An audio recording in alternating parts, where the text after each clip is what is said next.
موسم کی تبدیلی کے ساتھ سانس کی بہت سی بیماریاں اپنا زور پکڑ رہی ہیں۔ ان میں سر فہرست دمہ ہے، جو بچے اور بڑوں سب میں پایا جاتا ہے۔ میں ڈاکٹر سلطان بدر منیر آج آپ کو دمے کے بارے میں بتاؤں گا، جو بچے اور بڑوں میں بہت کامن ہے۔ اس کی علامات، تشخیص اور علاج کے بارے میں مختصراً ذکر کروں گا۔ ہر عمر میں پایا جاتا ہے، چاہے وہ خواتین ہوں، چاہے وہ مرد ہوں، کسی میں بھی ہو، کوئی بھی لوگ ہوں، ان سب میں یہ پایا جاتا ہے۔ میں نے آپ کو یہ بتانا ہے کہ جب سردی شروع ہوتی ہے تو دمے کے جتنے افراد ہیں ان سب کو کھانسی شروع ہو جاتی ہے، جو کہ لگاتار چلتی جاتی ہے۔ اس سے لوگ بڑا تنگ آتے ہیں اور ان کو تنگ نہیں آنا چاہیے، اور اس ساتھ سوزش بھی ہو جاتی ہے۔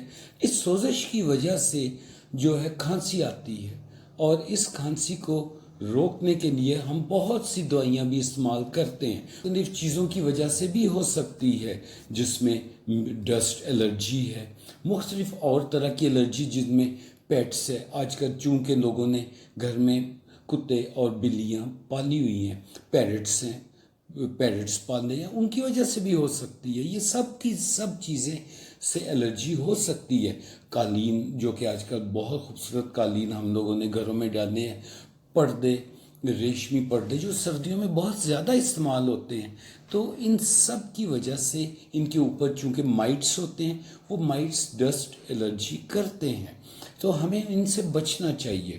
اس کی احتیاطی تدابیر کیسے کرتی؟ تدابیر سے پہلے میں آپ کو تشخیص کے بارے میں بتا دوں، اور کس طرح سے ہم اس کو انویسٹیگیٹ کریں گے، کر کے اس سے ہمیں پتہ چلے گا کہ کیسے یہ کرنا ہے۔ اس کے لیے سب سے پہلے ایکس رے کروانا چاہیے۔ ایکس رے کے اوپر ہمیں مختلف پھیپھڑوں کی جگہوں پہ ہمیں نشانات نظر آئیں گے۔ اس کے بعد ہمیں اسپائرومیٹری بہت ضروری چیز ہے۔ اسپائرومیٹری سے ہمیں پتہ چلتا ہے کوئی بھی سانس اندر جا رہا ہے پھیپھڑے کے اندر، اور جو باہر آ رہا ہے وہ سب کا سب اس کا فلو، اس کی روانی کا پتہ چلتا ہے۔ اور ٹیسٹ جس میں CBC ہے، اس میں جو TLC بڑھ جائیں گے، ایوزینوفلز بھی بڑھ جائیں گے۔ یہ سارے الرجی اور اس کی سوزش کے ساتھ ان کا تعلق ہے۔ اور اس کے ساتھ ساتھ ہمیں جو ہے مختلف اور ٹیسٹ ہیں، جن میں ہم پیشاب کا ٹیسٹ بھی کر سکتے ہیں۔ اس سے بھی ہمیں بہت سی چیزوں کا وہ اندازہ ہو جائے گا کہ اب کیا کیا جائے۔ تو یہ ہے۔ اب اس کا علاج ہے وہ بہت ضروری ہے، جو کہ ہر ایک کو چاہیے۔ ہمیں سب سے پہلے اینٹی الرجی استعمال کرنی ہے، ٹیبلیٹ ہو، اگر بڑا ہے، اگر بچہ ہے تو اس کو ہم نے سیرپ دینا ہے وزن کے مطابق، یہ بہت ضروری بات ہے۔ اس کے بعد ہم نے پھیپھڑوں کی نالیوں کو پھلانے کے لیے ہمیں برونکو ڈائلیٹرز چاہیے۔ اس سے جو پٹھے ہیں، پھیپھڑوں کی نالیوں کے جو پٹھے ہیں وہ جو ہیں وہ کھلیں گے۔ انہیلرز بھی ہیں، وہ بھی بہت ضروری ہوتا ہے۔ کئی دفعہ ان دوائیوں سے اثر نہیں ہوتا، انہیلرز ہم استعمال کریں گے۔ ساتھ اگر ہم اپنے ساتھ رکھ بھی لیں گے، کبھی بھی گھر سے باہر جب بھی ہم نکلے ہم انہیلرز استعمال کر سکتے ہیں۔ اس کی سوزش کو کم کرنے کے لیے ہم اسٹیرائڈز کا استعمال کریں گے۔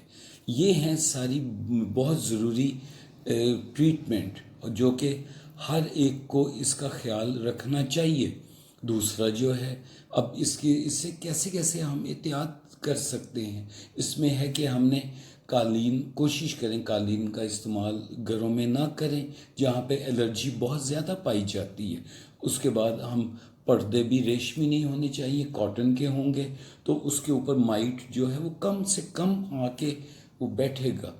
جب گھر کی صفائی ہماری خواتین وہ کریں، بچیاں کریں، خواتین کریں، جو بھی وہ ہے، وہ اس سے ہمیں ویکیوم کلینر استعمال کرنا چاہیے، اور صفائی سے پہلے ہمیں ماسک لگا لینا چاہیے۔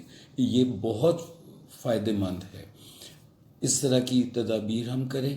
اس کے بعد ہم کچھ ایسے افراد جن کو کہ سیزنل الرجی ہوتی ہے اور دمہ اس سے بگڑ جاتا ہے، وہ حفاظتی ٹیکے لگوائیں۔ جی بہت شکریہ۔